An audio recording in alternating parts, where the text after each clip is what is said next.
Pennsylvania should enact sweeping changes to its child abuse laws, including stronger penalties for failing to report the crime, the Legislative Commission concluded Tuesday after a year of study prompted by Jerry Sandusky's arrest on molestation charges.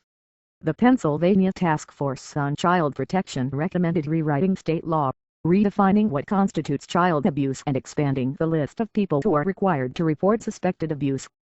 We propose a transformation in the way information concerning child abuse is handled and maintained, the way in which crimes against children are investigated in parts of the state, and the way in which those with the responsibility for the well-being of children are trained, said David Hickler, the Bucks County District Attorney who chaired the panel.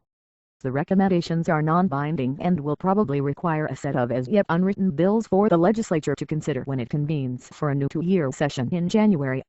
Strengthening these laws must be done as soon as possible, but we should recognize that it cannot be done overnight, Hickler said. The Republican leader in the state Senate praised the report and said he expected some bills would move to the governor early next year, saying there would be swift action in some cases. We are fully prepared to commit the time and effort necessary to make our state safer for children, said Majority Leader Dominic Pileggi. Sandusky, a 68-year-old former Penn State assistant football coach, is serving a 30 to 60-year state prison sentence after being convicted this summer of 45 counts of sexual abuse of 10 boys. He maintains his innocence and is pursuing appeals. Hickler acknowledged that the Sandusky and Roman Catholic priest molestation scandals provided the impetus for the creation of the task force but said the panel took a wider view. What we did here is not a knee-jerk reaction to anything. It is a seizing of the opportunity to look at the whole system and gather advice from experts, he said. One of its proposals, to increase the use of investigative teams from various fields for child abuse cases, may have prevented additional victims after Sandusky's acts drew the attention of police and child welfare workers more than a decade before his arrest, Hickler said.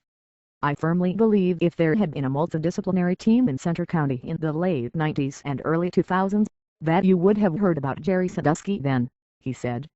Dr. Cindy W. Christian, a child abuse pediatrician at Children's Hospital of Philadelphia and professor of pediatrics at the University of Pennsylvania, said the proposed expansion of the definition of child abuse in Pennsylvania is central to the recommendations. The present definition is so narrowly defined that what is child abuse in every other state in this country is not necessarily child abuse in Pennsylvania, said Christian, the task force member. Under current law, children have to show they experienced severe pain in order to substantiate abuse claims. The 11-member task force said that requirement should be eliminated and a lower bar established.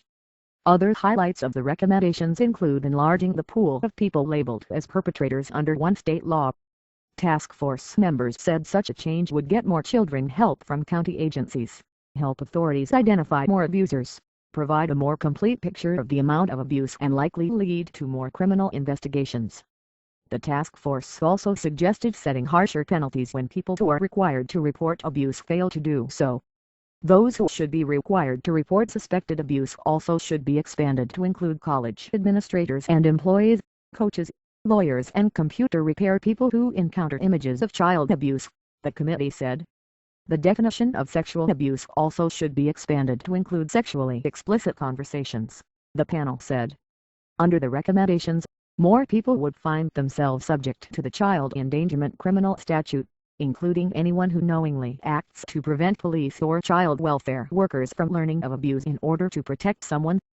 Task Force member Jason Kutukis, a Carlisle attorney, said he considered the most pressing recommendation be the expanded use of multidisciplinary investigative teams and additional child advocacy centers, so that they are located within the 90-minute drive of any Pennsylvania child. 3 Penn State officials face related charges for their actions in response to complaints about Sandusky acting inappropriately with children in Penn State showers. The university's former president Graham Spanier, former athletic director Tim Curley and former vice president Garrett Schultz. Each has said he is innocent.